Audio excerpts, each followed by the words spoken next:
परमेश्वर के अति पवित्र नाम को सारी आदर और महिमा अर्पित करते हुए प्रभु यीशु के अतुल्य नाम में सबके साथ अपना विशेष स्नेह अभिवादन बांटता हूँ। दानिएल 11:32। और जो लोग दुष्ट होकर उस वाचा को तोड़ेंगे उनको वह चिकनी चुपड़ी बातें कह कहकर भक्तिहीन कर देगा, परंतु जो लोग अपने परमेश्वर का ज्ञान रखेंगे वे हियाव बांधकर बड़े काम करेंगे। इस अनुग्रहित वचन में से परमेश्वर को जानने का समय विषय पर फिर से मनन करने के लिए परमेश्वर हमारी मदद करने पाए। हमारे स्थिर रहने के लिए जो मददगार है वो ये है कि हम परमेश्वर को कितना जानते हैं। जो परमेश्वर को अपने पूरे मन से जानते हैं उनको परमेश्वर स्थिर रखता है और उनके द्वारा बड़े काम करता है। दानिएल, अजर्या, हनन्या, मीशाएल जैसे इब्रानी लड़के इसका उदाहरण हैं। दूसरे देशों में ऊंचे पदभार पाकर परमेश्वर को भूलने वाले नहीं थे वे, बल्कि शेरों की मांद में और आग की भट्टी में डाले जाने की अवस्थाओं में भी वे स्थिर रहे। केवल इतना ही नहीं बल्कि परमेश्वर के बड़े काम उनके द्वारा प्रकट हुए। परमेश्वर को जानते रहने से हमारी सामर्थ्य बढ़ती रहती है। परमेश्वर को जानते रहने से हमारा आत्मिक धैर्य बढ़ता रहता है। इस तरह परमेश्वर को करीब से जानने के द्वारा प्रेम और पवित्रता हमारे जीवन में बढ़ती और फैलती रहती है। पवित्र शास्त्र हमें सिखाता है कि हमें परमेश्वर को अपनी बुद्धि से समझकर जानना है, आत्मा में अनुभव करके जानना है और स्वभाव में परख कर जानना है। इसके लिए उचित प्रधानता पवित्र शास्त्र हमें देता है।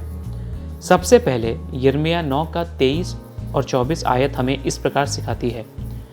यहोवा यों कहता है, बुद्धिमान अपनी बुद्धि पर घमंड न करे, न वीर अपनी वीरता पर, न धनी अपने धन पर घमंड करे, परंतु जो घमंड करे वह इसी बात पर घमंड करे कि वह मुझे जानता और समझता है कि मैं ही वह यहोवा हूँ जो पृथ्वी पर करुणा, न्याय और धर्म के काम करता है, क्योंकि मैं इन्हीं बातों से प्रसन्न रहता हूँ।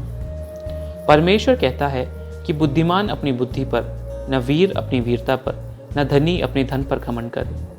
लेकिन क्या उसने परमेश्वर को न्याय करने वाला जानकर समझा है? तो मैंने परमेश्वर को न्याय करने वाला जानकर समझा है, इस पर घमंड करने की अनुमति जरूर से परमेश्वर उसे देता है।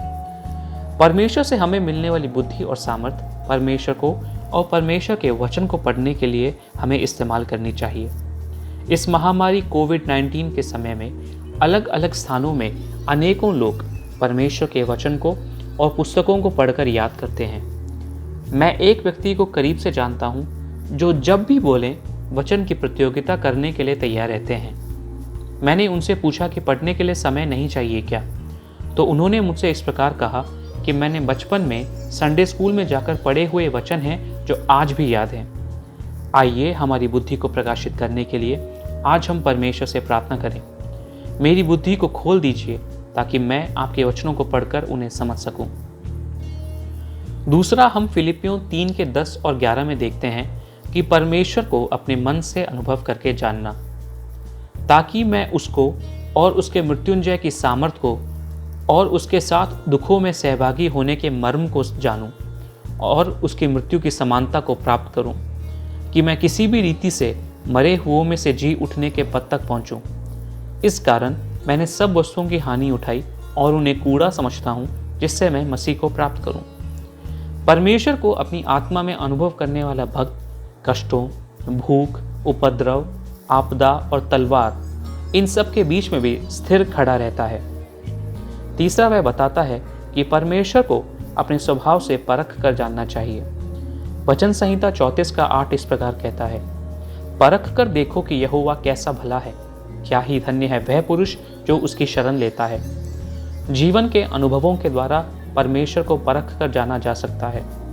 परमेश्वर की बुलाहट को सुनकर निकलने वाले परमेश्वर के भक्त जीवन की मुसीबतों के बीच में सबसे बढ़कर परमेश्वर को परख कर जान पाते हैं। परमेश्वर को परख कर जानने वाले परमेश्वर के भक्तों ने पवित्र वचन के आधार पर गीतों को गाया है।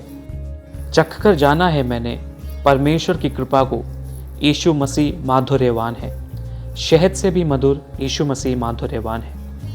वचन संहिता 119:127 भी यही कहता है, इस कारण मैं तेरी आज्ञाओं को सोने से वरन कुंदन से भी अधिक प्रिय मानता हूँ।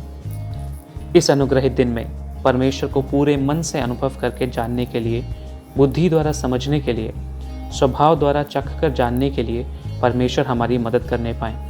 ऐसी प्रार्थना के साथ में परमेश्वर हम सबको बहुतायत से अनुग्रहित करें। आप सबका दिन अनुग्रहित हो। जय मसीह की।